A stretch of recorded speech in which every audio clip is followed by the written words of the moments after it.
আরে, আমি তো আর উড়ে যেতেই পারছি না। মনে হচ্ছে আমার শক্তি ফুরিয়ে আসছে। ওই জাদু নদীর পানি পান না করতে পারলে আমি শক্তিহীন হয়ে পড়বো। যে করেই হোক আমাকে ওই জাদু নদী পর্যন্ত ঠিক উড়ে যেতে হবে।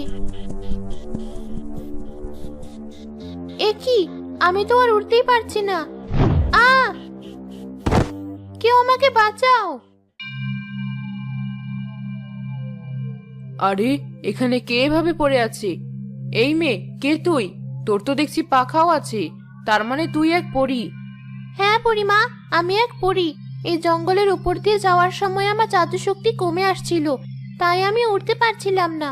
তখনই আকাশ থেকে গভীর জঙ্গলে পড়ে ভীষণ ব্যথা পাই। আমি অনেক চিৎকার করলেও কেউ আমাকে সাহায্য করতে আসে না। সেই থেকে আমি এখানে পড়ে আছি। দয়া করে আমাকে সাহায্য করো বুড়িমা। আমি কোনো বুড়িমা নই, আমি একজন ডাইনি।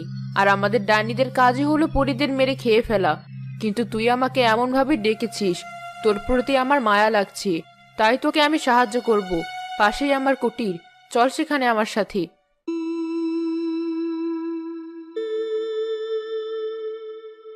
ডাইনি পরীকে সুস্থ করার জন্য অনেক যত্ন করতে শুরু করে। এ কি আকাশ ভাই, আপনি আমাদের কাঠ নিচ্ছেন কেন? আপনার ভাই অনেক কষ্ট করে জঙ্গল থেকে কাঠ নিয়ে আসে, আর আপনি প্রতিদিন এখান থেকে কাঠ নিয়ে বিক্রি করেন। আমার ভাইয়ের কাঠ আমি নেই, তাতে আপনার কি ভাবি? দুদিন হলো আমাদের সংসারে এসে আপনি এসব বলছেন কেন? কই, আমার ভাই তো কিছু বলে না। আপনার ভাই বলে না বলে কি আপনি রোজ এভাবে কাঠ নিতে থাকবেন? আপনার ভাই কষ্ট করে কাঠ কেটে আনে, আর আপনি এত বড় মানুষ হয়ে নিজে কিছু না করে সেগুলো নিয়ে বিক্রি করে নিজের সংসার চালান। আপনার কি একটু লজ্জা করে না? না, লজ্জা করে না।